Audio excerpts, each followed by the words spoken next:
Son 35 años, es decir, estábamos firmando una obligación que debíamos cumplir por un periodo superior a lo que es el periodo necesario para poder cobrar el 100% de la jubilación. Ahora lo van a subir a 37, estamos en esa pelea del recorte, pero hasta hace bien poquito eran 35 años los necesarios cotizados para poder acceder al 100% de la vivienda, al 100% de la pensión. Pero fijaros, además, esto era una locura, ¿no? Y era una locura hasta tal punto que el gobernador del Banco de España salía ante los medios de comunicación y no salía preocupado, ¿no? Porque subían las tasas de precariedad. Pues la precariedad es eso de la rotatividad del trabajo, los contratos temporales, a la gente la echan, y lo lógico sería, ¿no?, que saliera el gobernador del Banco de España y dijera: miren ustedes, dejen de precarizar el mercado de trabajo porque la gente no va a poder pagar su hipoteca. Porque si le vas echando de su trabajo, a la primera que deje de pagar la hipoteca, se lo van a crujir y nos vamos a meter en un problema a los bancos. Ah, pues no. El gobernador del Banco de España salía, y os invito además a que lo miréis, diciendo que había que flexibilizar el mercado de trabajo, que había que facilitar el despido. En el fondo, eso era generar un problema. Se podía haber preocupado de plantearse, ¿no?, qué era lo que estaba pasando en las entidades financieras, qué tipo de préstamos basura se estaban dando, qué tipo de productos tóxicos se estaban poniendo a disposición de la población. Porque fijaros, si una fábrica de coches resulta que comercializara vehículos y le dijera a la gente: vamos a darte un vehículo fantástico, bueno, todo el mundo se ha comprado un coche, ¿no? Bueno, mucha gente se ha comprado un coche, ¿no? Todo el mundo, cuando se compra un coche, le dan un libro donde dice las características del coche. Estoy buscando gente que se haya leído el libro entero, no encuentro mucha gente, hay gente que tiene afición a la mecánica, no mucha. Pues el libro es como la escritura de préstamo, es el mismo concepto. Si yo tengo un libro que me dan con mi coche y me dicen que yo tengo un freno, en vez de ABS, tengo un freno QBS, pues me dicen que eso funciona, me lo dice un profesional, pues yo le creo, ¿no? Lo voy a creer, porque es un profesional, yo no soy de mecánica. Pero si yo cuando voy a apretar el freno no frena y me estampano, el responsable que soy yo, porque no sé lo que es un freno UBS, o el de la fábrica. ¿Por qué no se hace el mismo planteamiento con los préstamos? Resulta que hay centenares de miles de personas que han sido abocadas a procedimientos de ejecución hipotecaria en los que pierden la vivienda y se les condena una deuda perpetua, y nadie le pregunta al banco. Claro, eso es un producto tóxico. Es decir, a ver, si fuera una, dice, bueno, pues siempre hay un margen, ¿no? Pero cuando son en masa, cuando además las entidades financieras piden centenares de miles de millones de euros para que lo paguemos entre todos y todas, nadie le pregunta a los bancos. No, las demandas y los tochos le vienen a la gente trabajadora que no puede pagar su hipoteca porque le han despedido como consecuencia de una crisis económica provocada por las entidades financieras. Es de traca. Es de traca. Y además es un procedimiento judicial fantástico. Es un procedimiento judicial que se basa en un principio. Primero te ejecuto y discutimos después. Muy democrático. Muy democrático. El procedimiento de ejecución hipotecaria está pensado en principio como un procedimiento sumario donde en caso de impago primero ejecutamos. Y luego, si tienes alguna cosa que decir acerca del contrato, pues ya discutimos después. Esto era tan escandaloso, que hasta el Tribunal de Justicia de la Unión Europea le tuvo que decir al Reino de España: miren ustedes, van a tener que revisar, igual los jueces tienen que leerse los contratos. Por lo menos hacer que los leen.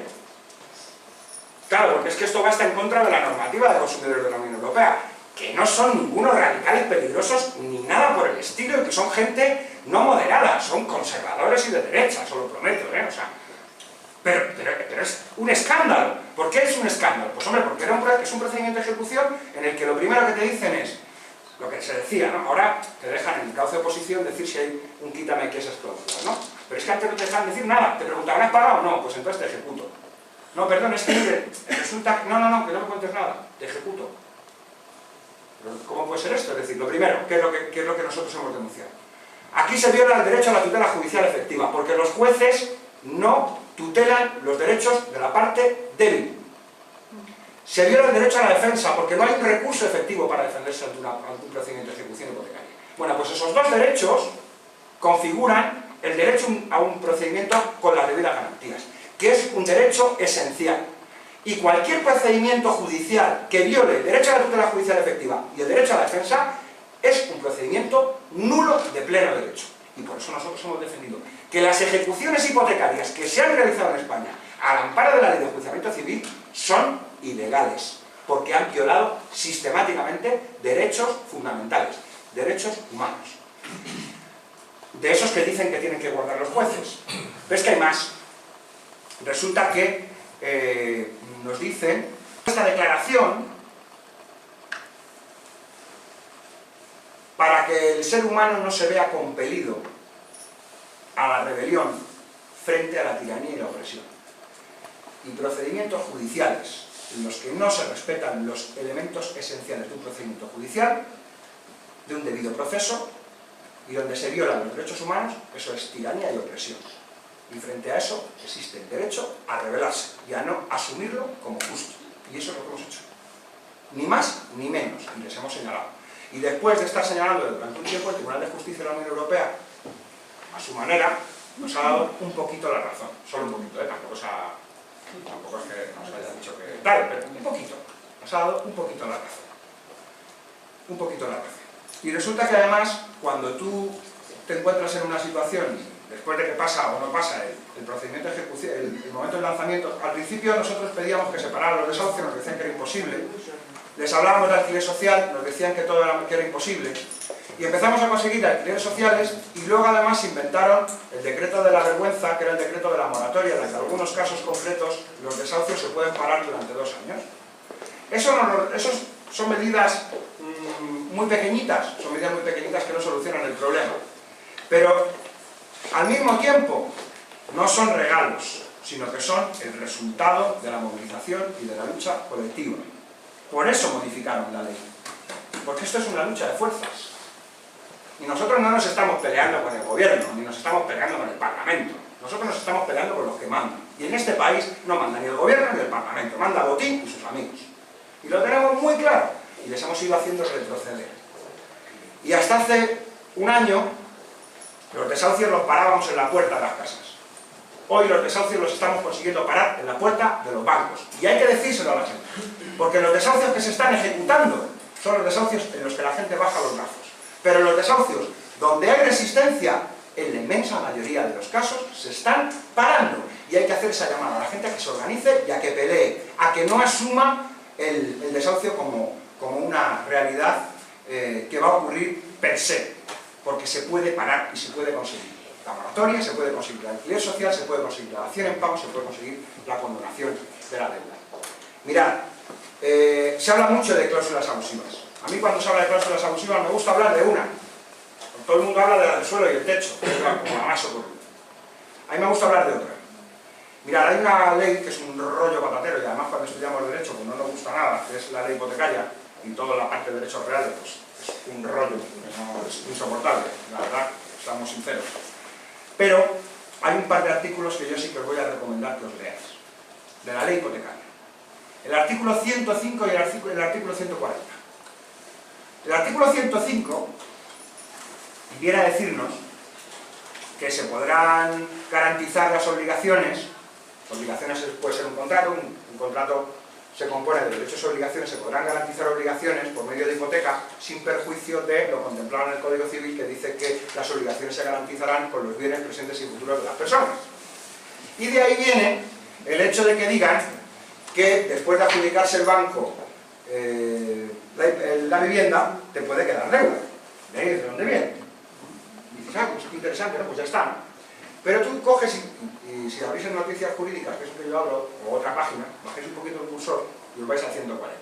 Y el 140 te dice, no obstante lo que dice el 105,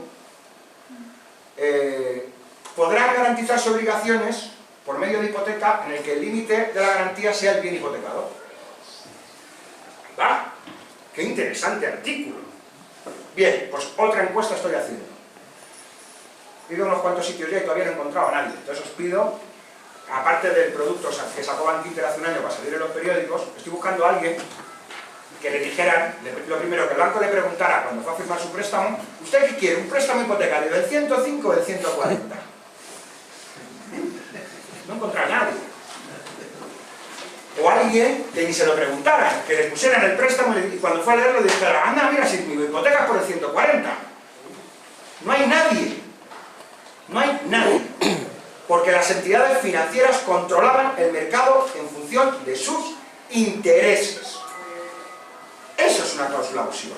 Porque no hay contraprestación a esa responsabilidad ilimitada impuesta al deudor. No la hay. No la hay. Esa es la primera de las cláusulas abusivas que tienen los préstamos hipotecarios en España. La que deviene en una condena a una deuda perpetua. Y nos salimos de las cláusulas abusivas y volvemos al campo que nos gusta a nosotros y a nosotras, que es el de los derechos humanos.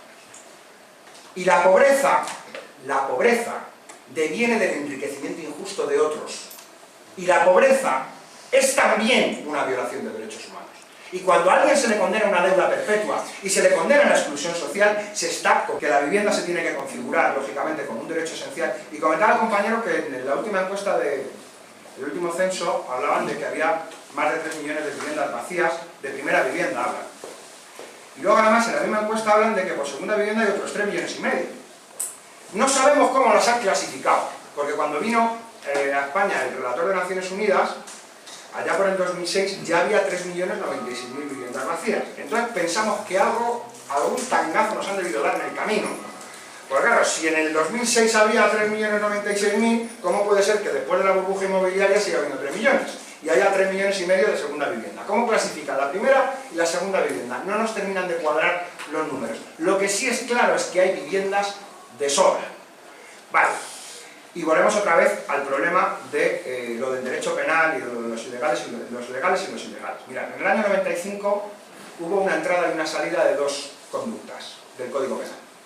En el año 95 despenalizaron la usura. Era un delito en España, desde 1909. Era un delito y estaba tipificado como delito. Casualmente en el año 95, cuando se estaba montando el fenómeno de la burbuja, se despenaliza la usura. Y resulta que al mismo tiempo meten en el Código Penal una conducta que es la utilización de viviendas sin permiso de titular, lo que popularmente se conoce como ocupación y jurídicamente se llama usurpación, que tendríamos que remontarnos a la dictadura de Primo de Rivera para encontrar un momento en el que estuviera tipificado como una conducta delictiva. Ni siquiera durante la República ni los 40 años de franquismo fue tipificado como un delito, sino simplemente como un ilícito civil. Es decir, si hay una vivienda que está abandonada, la utiliza alguien y llega su legítimo propietario, la quiere usar, va al juez de lo civil y le dice quiero usarla, y el juez dice entréguese la vivienda y se entrega. Es decir, la garantía está perfectamente garantizada. Bueno, pues lo metieron en el Código Penal. ¿Por qué en el año 95 lo metieron en el Código Penal? Después de que no le hizo falta ni meterlo en el Código Penal a Franco, que no era precisamente ningún demócrata. ¿Por qué lo hicieron? Al mismo tiempo que sacaban la usura. Porque estaban generando el modelo que nos ha traído hasta aquí. Estaban garantizando una cosa llamada especulación inmobiliaria. Pero fijaros, en el propio Código Penal hay otro artículo que a mí me parece interesantísimo, que es un artículo que dice que es un delito también de traer del mercado bienes de primera necesidad para alterar artificialmente el precio de las cosas. Y además ese tiene años de cárcel. El de usurpación tiene 3 a 6 meses de días multa, que no es cárcel. Ese tiene años de prisión. ¿Y qué pasa con los millones de viviendas que están acaparadas por las entidades financieras? ¿Dónde están los procedimientos judiciales contra los consejos de administración de los bancos? ¿Dónde están las actuaciones de la administración pública que está permitiendo que un elemento, un bien de primera necesidad, como es la vivienda, se pudra y se caiga a pedazos cuando ha costado no solo dinero, Las viviendas han costado fundamentalmente mucho trabajo poder construirlas, y han costado muchos recursos naturales que son de todos y de todas, y no se puede permitir que se caigan a pedazos en manos de los especuladores. Y desde la plataforma Afectados por la Hipoteca hemos reclamado, lo comentaba el compañero antes, hemos reclamado que se haga un gran parque público de vivienda en alquiler, que además la renta sea una renta social, que sea un alquiler social. Y un alquiler social, cuando nos planteamos, ¿y cuánto es un alquiler social? Pues algo que la gente pueda pagar, que tenga una relación con el salario, ¿no? Con la renta de la familia, ¿no? ¿Y cuánto ponemos? La duda, claro, ¿cuánto pones? Y al final dijimos, ¿esto qué es? Un derecho humano, ¿no? Bueno, ¿y qué dicen sobre esto aquellos que han estado hablando de la vivienda como derecho humano? Pues dicen que ningún ser humano debería emplear más del 30% de la renta familiar en satisfacer su derecho a la vivienda. Y dijimos, eso nos gusta. Entonces, alquiler social es aquel en el que no se emplea más, es decir, que en algunos casos tendrá que ser menos del 30% de la renta familiar. Pero para ser social tiene que ser como máximo el 30% de la renta familiar. A partir de ahí empezaremos a hablar de alquiler social. Y se lo planteamos y se lo hemos dicho. Mirad, hay una cosa que pasa mucho, ¿no? Sobre todo cuando hay que poner autopistas. Cuando hay que poner una autopista, ¿no? Y además la va a hacer Florentino Pérez o alguno de sus colegas, y resulta que hacen el trazado y pasa por el campo de un paisano, nadie tiene duda de qué hay que hacer con el campo del paisano. No hay ninguna duda. ¿Qué hay que hacer? Expropiar, ¿no? Ah, muy bien. ¿Y por qué no se hace con un bien de primera necesidad llamado vivienda? Si hay una necesidad, hay una situación de emergencia habitacional en el país y hay viviendas de sobra y hay unos señores que los tienen en palanca, ¿por qué no se ponen esas viviendas en manos de la población? Y además se puede expropiar, y os digo, ¿para qué vamos a expropiar la propiedad? Podemos hasta expropiar el uso y así pagamos menos entre todos y todas. Y ya les hemos pagado demasiado. Entonces yo creo que ahí hay otra, ¿no? Que es el tema de que eso hay que ponerlo en manos de la población. Bueno, la plataforma afectada por la hipoteca defendemos que esas viviendas se pongan en manos de la población. Pero nuestra manera de decir es hacer. Nuestra manera de decir es hacer. Entonces, pues, por ¡pum!, la familia para adentro. Y se empezaron las viviendas de donde sacaban la gente.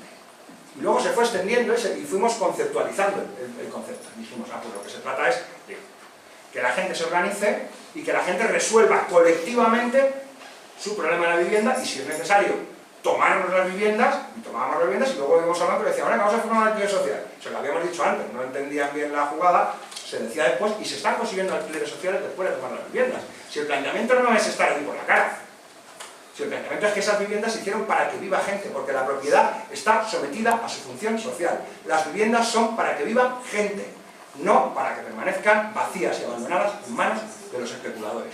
Y así está caminando la obra social. Inclusive, porque además la exclusión social tiene un problema, y que es un problema que va más allá incluso del hecho de la vivienda, pues están haciendo tomas de edificios, y el bloque de sal es un proyecto muy interesante por dos motivos. Uno, porque ha asegurado que más de 40 personas tengan una alternativa habitacional y tengan un sitio digno donde poder vivir, pero además no solamente eso, sino que han construido un proyecto comunitario. Un proyecto de apoyo mutuo en el que se están apoyando en muchas más cosas, no solamente en la satisfacción del derecho a la vivienda. Yo creo que esos proyectos comunitarios son hoy más que nunca necesarios. Articular proyectos comunitarios de solidaridad y de apoyo mutuo, que pueden ir en el marco de la toma de un edificio o pueden ir simplemente en el marco de la resolución de las necesidades de las personas. Pero sí es cierto que es necesario ir construyendo redes de solidaridad y de apoyo mutuo. Y ya para ir concluyendo, creo que hay algo que también hay que tener claro. Esto que hemos hecho hasta ahora, y recogimos 1.400.000 firmas para pedir la dación en pago con carácter retroactivo, para exigir la paralización de los desahucios, para exigir que el alquiler social fuera un derecho, no nos hicieron ni caso, pero conseguimos algunas modificaciones y estamos consiguiendo todos los días que los bancos vayan cediendo de a poquito, por medio de la organización, de la lucha colectiva, por medio de la acción colectiva, por medio de la solidaridad y el apoyo mutuo, concretan conductas y no solamente en proclamaciones.